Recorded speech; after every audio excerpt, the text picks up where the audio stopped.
So tapos na ang tapos na ang PMS. So itong unit na to, dalawang sedan. Ayun, yung Avanza ko hindi pa.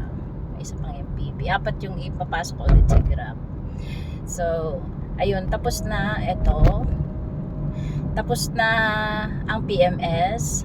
Tapos na yung second maintenance na dapat 5,000 yung takbo, ginawa ko lang 2,500 para i-endorse ko to sa driver.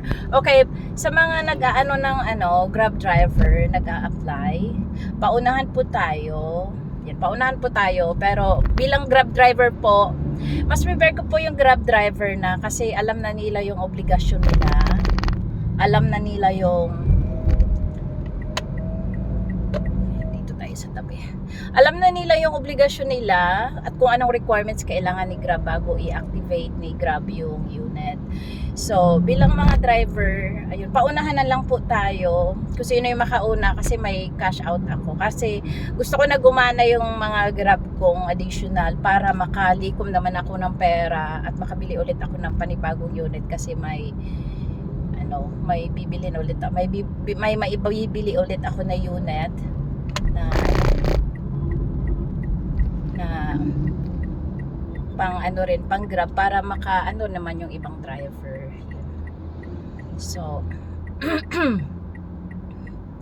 wala pang nag-giveaway. U-turn tayo dito.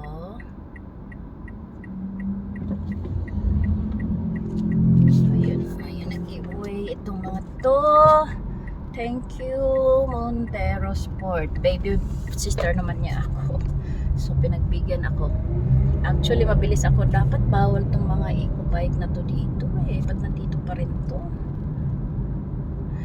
Ayun. So paunahan po tayo. Ito ready na to sa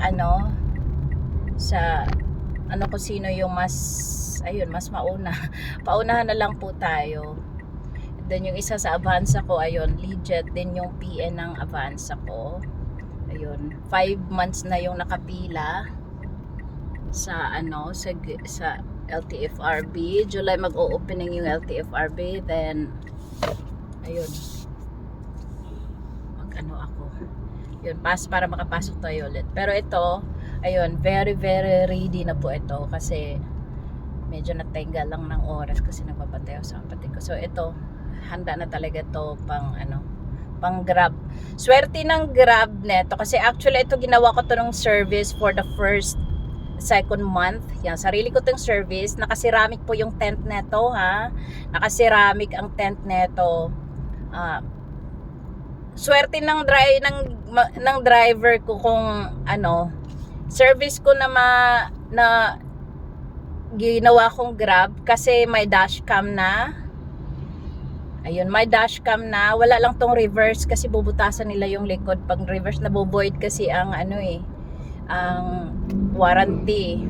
Pag magbubutas ka, magsisira ka sa unit tapos isusuli mo, mabovoid yung warranties ng buong taon. So ayun. So paunahan na lang po. Kasi ito pa may accent pa ako, Vios, Avanza, yun, puro Grab yun. Paunahan na lang po tayo sa may mga requirements na kumpleto.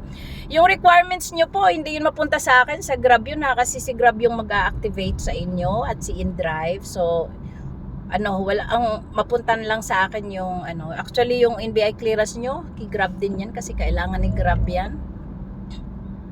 Ayun. So, tinapos ko na lang yung obligation ko dito.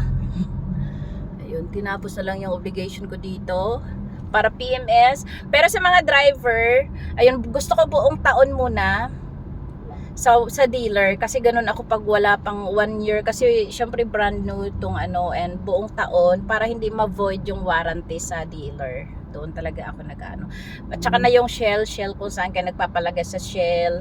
Ayun, dealer mo na talaga ako pag kasi lahat ng Grab car ko ay puro brand new. Pinoprotektahan ko din yung warranty kasi pag may nasira dito na hindi na basta-basta naayos, pinapalitan kasi nila ng unit ng kotse. So yun yung advantage ng warranty at saka cash ko to. So Mahirap talaga ako, Diyos ko. Ay, may message si Toyota. Paano na naman yung isang, kaya tayo, ang hirap naman nito. Puro lang ako taga PMS. So, yun lang.